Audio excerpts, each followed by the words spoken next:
Let me tell you, it was shocking. It either takes time or it takes money. You get caught up in the thrill of the thrift. That's just simply not true. It's not fitting, it's not sitting. Though it definitely has impacted my channel to take that whole aspect out.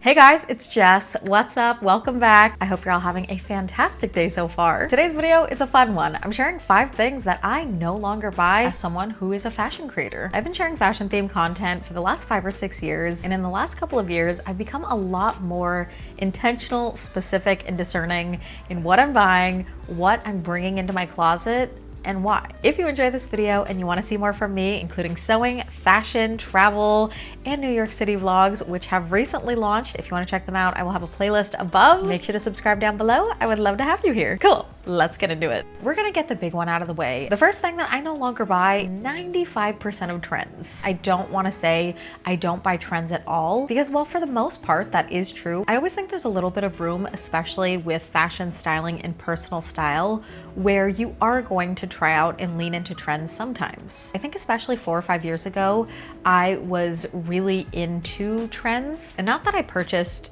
an abundance of them, but I definitely was a much more active participator. If you guys have been following long enough, you might remember that I used to do seasonal trend reports where I would share different trends that were emerging and different ways you could style it. Sometimes I would thrift for trends, and I would do a lot of trend specific content. Now, prior to being a fashion creator, I didn't really do too many trends. I think I was aware of some of them, but I wasn't actively seeking them out. And it was also pre-TikTok, Instagram Reels, etc., where I think nowadays a lot of the trends and trend cycle get pushed, just a lot more present in our face than they ever were before. Back to what I was originally saying. I wasn't a big trend person before I got into being a fashion creator. But after I started creating more fashion content and getting more into the vertical, I started getting more into trends and I started sharing more trend content because it does well. I don't know why, but trend content, people love to watch it. Those videos get views.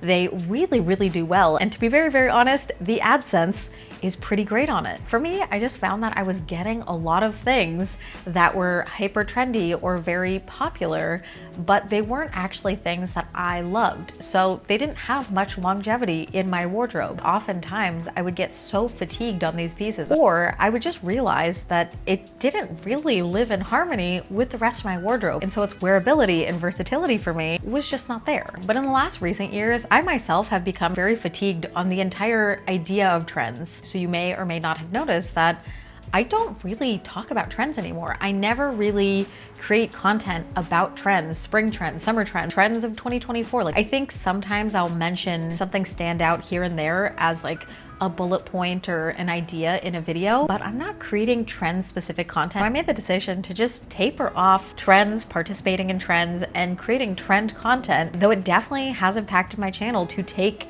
that whole aspect out, because like I said, those videos do really, really well and they're great for engagement and AdSense. But I decided to just kind of step out of the whole trend world. There's so many other creators who talk and cover trends. If that's something you're interested in, there's always someone to check out. But for me, it just wasn't something that I felt was very aligned with me, with my content, and what I wanted to share with you guys. I just started feeling so bleh. I just never wanted anybody to feel like they had to have these things or they had to buy these things in order to have good style, because that's just simply not true. You can look amazing, you can dress amazing without ever having to adopt into trends or micro trends, and you definitely can if you want. Sometimes there are some really cool trends. Sometimes it's fun to play. Sometimes you can thrift them. Sometimes you think about them for a while and you want to get them. Sometimes it'll align with your personal style. But by and by, trend stuff, it is overwhelming, and it often, I think, kind of is a barrier to personal style. To wind down this first one, I want to share, it's going to be a paraphrased quote. One of my favorite fashion creators, Heather Hurst, she goes by Pig Mommy on, I think, TikTok and on Instagram. She has a lot of more in-depth chatty style videos about fashion, the whole ethos of styling. So if you're interested in that, definitely check her out. But a while back, she posted a video talking about trends and the trend cycle. She gave a fabulous analogy of saying that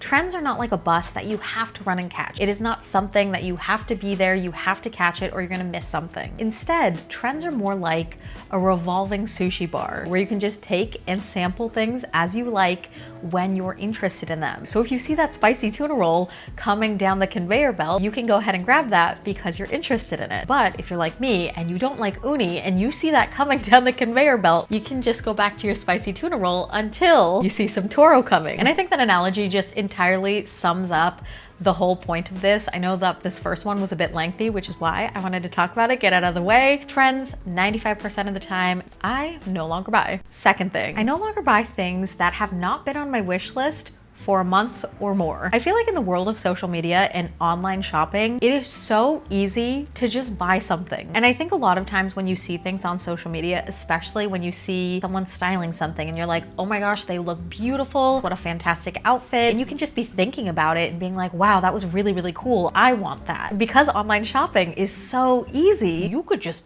buy it fast and easy. And that ease, which can be great for accessibility and allowing people to purchase things that before maybe they weren't able to, but that ease also could be a trap for buying things that maybe you don't actually like. Something I've really learned in the last couple of years, the concept of you can like something, you can admire something, but that doesn't mean you have to buy it. So to combat that, a couple of years ago, I implemented my wish list. Basically anything I was interested in buying, I put on a wish list in my notes app and I had a 2-week timer on it. If I was interested in getting something, it would sit on that wish list, the link, the name, sometimes it'll be more of a general thing, linen pants or a cream maxi skirt. And I'd have this 2-week waiting period that has now graduated to a month. And when I first started doing the list, let me tell you, it was shocking to see how many things that A, either by the end of 2 weeks, I was not really interested in getting it, or B, I would forget about and I check back in like 5-6 weeks later when I wanted to add another item and I'd be like, oh yeah, I forgot about it. Like I forgot about this thing that apparently I wanted to buy before. Forgot about it. I just think there's such a rush with online shopping especially. And so having something like a wish list where you have a waiting period before you can get something is so helpful for your wardrobe, your personal style, and your wallet. Especially because let's be honest, returns are a pain in the ass. And a lot of times they don't happen. And I know a few people are gonna be like, but what about thrifting? And that'll be talked about a little bit later in the video. So if it hasn't been on my wish list for at least a month, 99.99% of the time, I'm not buying it. I'm leaving that 0.01% in for those very, very specific special occasions that I haven't had one of these since I was solo traveling last year. I was walking around in shoes that ended up giving me really, really bad blisters and I still had so much walking to do that day. So I popped into a store and bought a pair of sneakers that obviously had not been on my wish list. I was very specific about the ones that I bought. I wanted to make sure that they were comfy, had longevity, and worked within my wardrobe, but it was a spur of the moment purchase that was not wish listed, but hey, I still like them, I still wear them, and I wore them as recently as last week. This next one is major. It is an entire category whose umbrella theme is would I be willing to? Pieces that do not fit 100% or that I know I would not be willing to take to the tailor, spend money on getting it tailored, or tailor it myself. Being very truly honest with myself, am I actually gonna do it? And if the answer is no, then no. And what I mean by fit 100%, I'm talking especially about built-in cup sizes. If you watch my content, you might know that I have a larger bust. I have a 32E, which on my shorter and shorter torso frame can make styling and purchasing pieces on the trickier side. So one huge example of this specifically for me, I no longer buy things that have built-in cups because though they fit everywhere else, the cups don't fit and it looks silly. Let's say on a dress, there's a built-in cup section and it is just cutting into half of your boob and half is hanging out and it looks weird and you try to adjust it, but then you're spilling out and it's too much. So then you try to tuck it in. It's not fitting, it's not sitting, and it's uncomfy. And I don't like to wear things that I do not feel comfy or confident in. So if the bust does not fit, I'm not getting it. Waiting for a siren, just New York things.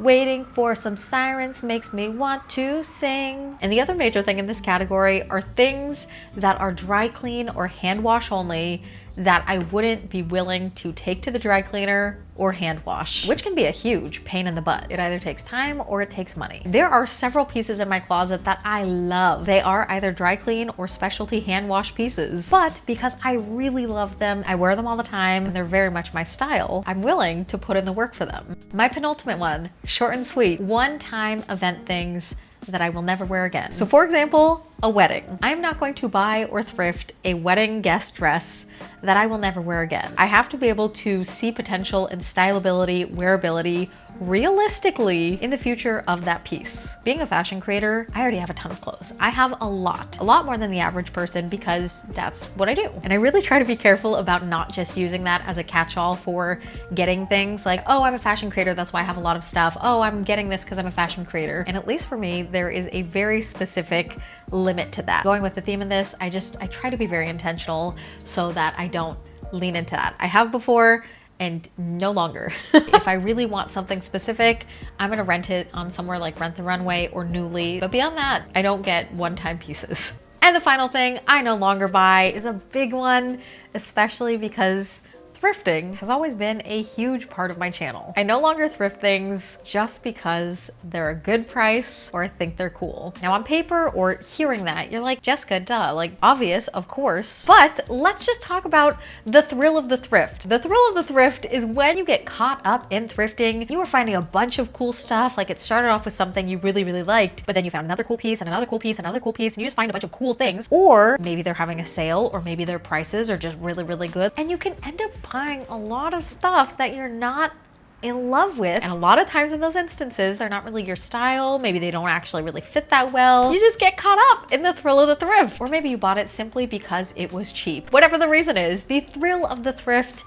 can really get you, which is why so much in the last, I guess maybe 2 years, I've really slowed down on thrifting. Going back to our last point of the catch-all phrase of, well, I'm a fashion creator, so of course I'm gonna have a lot of stuff. Again, I'm gonna reiterate, for me, there is very much a limit to that. There's a very big difference between a collection and a variety of tools at your disposal versus a ton of stuff. And I'm speaking at this from personal experience of someone who thrifted a ton for all aforementioned reasons of creating content. And as you guys know, over the last several years, I've moved quite a bit. And there is nothing like when you move to be truly faced with all of your possessions and seeing all that you have. When things are tucked in a closet, you don't see them. It can be very easy to really not notice. But when you're packing things up and you have to put away and touch and see every individual thing, you realize really just how much you have. I think creating content around thrifting takes thrill of the thrift to the next level. It makes it that much more exacerbated. You're focused on thrifting, but you're also focused on creating this content. And with thrifting, there's almost like this scarcity mindset that goes with it of, oh my gosh, I might not ever see this again. Like I'm thrifting. What if this is a one-time thing? More oftentimes than not, you scramble it up. But when the thrill of the thrift wears off, once you get home, you're reviewing your pieces, you kind of see things in that post-thrift clarity and you're like, I don't actually love this. I don't want to hand wash this. I don't want to take it dry cleaning. This doesn't fit. Oh my gosh, there's stains that I didn't notice. It doesn't match my climate. It doesn't match my lifestyle. The thrill of the thrift can be a really dangerous thing. For me specifically, I will say I also have quite a large family in the Philippines. I have over 20 first cousins and I do some thrifting for them. Send things in balikbayan boxes and bring things as pasalubong. But again, I always want to be really specific and intentional about shopping and thrifting and the habits that come with them. So wrapping this one up, I thrift a lot less than I used to, partially because I don't need that many things. My wardrobe is already quite flushed out, and if I want or need something, it's just a little something here or there, but also because it's so easy to get caught up in the thrill of the thrift. So I just try to be a lot more specific when I am thrifting, and when I do get caught up, I try to take a little chunk of time before I pay to really review every single thing and think about it. As with everything else on this list, we're trying to make sure we have pieces we love, our wardrobe reflects our personal style, our interests, our lifestyle, and what we like, and that we're not buying things just for the sake of buying them. Thrifting, while I love it, it also can be a very slippery slope. So make sure you put forks on your shoes so you can go up the mountain. Does anybody get that reference? If you guys ever read Series of Unfortunate Events when you were younger, please let me know in the comment section. I gotta know who my fellow Series of Unfortunate Event readers were, and if so, which book was your favorite. And that is a wrap on today's video. Thank you guys so much for watching. I hope you guys enjoyed this video and also found it interesting, especially with more of the perspective of being a fashion creator where fashion and styling and clothes is a huge part of what I do for my job. I also hope if you guys have been looking for ways to be more specific or intentional when it comes to curating your wardrobe or shopping for pieces. I hope that what I shared gave some jumping off points and ideas for kind of how to tune more into that. I would love to hear from you guys though. I want to know if there's something that you no longer buy, whether it's fashion related or something outside that sphere. I'm very curious, so let me know. Last few things from me. If you want to keep up with me more on the day-to-day, hang out with me outside of YouTube, you can find me on both Instagram and TikTok. For now, at Jessica Neistadt. I would love to hang out with you guys over there. And as I mentioned at the beginning, I am now doing vlogs, New York City vlogs, as part of my content repertoire. So if you're interested in vlogs, day in the lives, and New York City, be sure to check out those first 2 vlogs. I'll have them linked in the description box. Let me know if you have any video requests, any other things that you would like to see here on this channel. Thank you again for watching today's video. I love and appreciate you all. I hope you all have the most fantastic rest of the week, and I will catch you in my next video. Bye guys. It easy.